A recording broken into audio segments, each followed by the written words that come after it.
ఒక్క అవకాశం ఇస్తే ఎంతో అభివృద్ధి చేస్తారని ప్రజలు విశ్వసించి అధికారం ఇస్తే మా కడప జిల్లా బద్వేలు నియోజకవర్గం బీకోడు మండలంలో ఒకే ఒక్క ప్రాజెక్టు లోయర్ సైలేరు ప్రాజెక్ట్.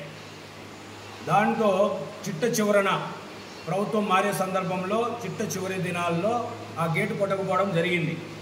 ఆ గేటును రమారమి 3 సంవత్సరాలు నత్తనడకతో ఆ గేటు నిర్మాణం జరిగింది. కాకపోతే 3 సంవత్సరాలు లోయర్ సైలేరు ప్రాజెక్టు కింద ఉండే బీకోడు మండల ప్రజలైనటువంటి 35 చెరువుల ఆయకట్టుదారులు అలాగే బద్వేలు చెరువుకు నీరు నింపే ప్రయత్నంలో ఉండేటువంటి ప్రధాన వనరు మనకది. అటువంటి వనరుకి గేటు తెగిపోతే 3 సంవత్సరాల కాలం పట్టింది ప్రభుత్వానికి. ఎక్కడ వీళ్ళు చిత్తశుద్ధితో పరిపాలన చేస్తున్నారు. అదే కాలువను కూడా 55 కోట్లతో పైచులకు కోట్ల రూపాయలతో వెడల్పు చేసే కార్యక్రమం కూడా జరిగింది. కానీ ఇంతవరకు కూడా నత్తనడకలోనే ఉంది. ఇలా రైతుల పట్ల మీరు వివక్షత చూపిస్తా పోతే ఆ 3 సంవత్సరాలు నష్టపోయిన రైతాంగం నష్టం ఎంత, ఆ 3 సంవత్సరాలు రైతు పడినటువంటి ఆవేదన ఎంత, ఒక్కబారైనా మీకు ఆలోచన తట్టిందా?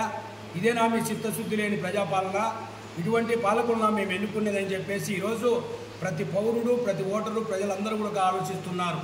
మిమ్మల్ని ఓటు అనే ఆనందంతో బద్వేలు నియోజకవర్గ ప్రజలు మీ అధికారాన్ని దించేదానికి సమాయత్తమైనారు, ఖచ్చితంగా అవుతారు అని మాకు ప్రగాఢమైన విశ్వాసం ఉంది.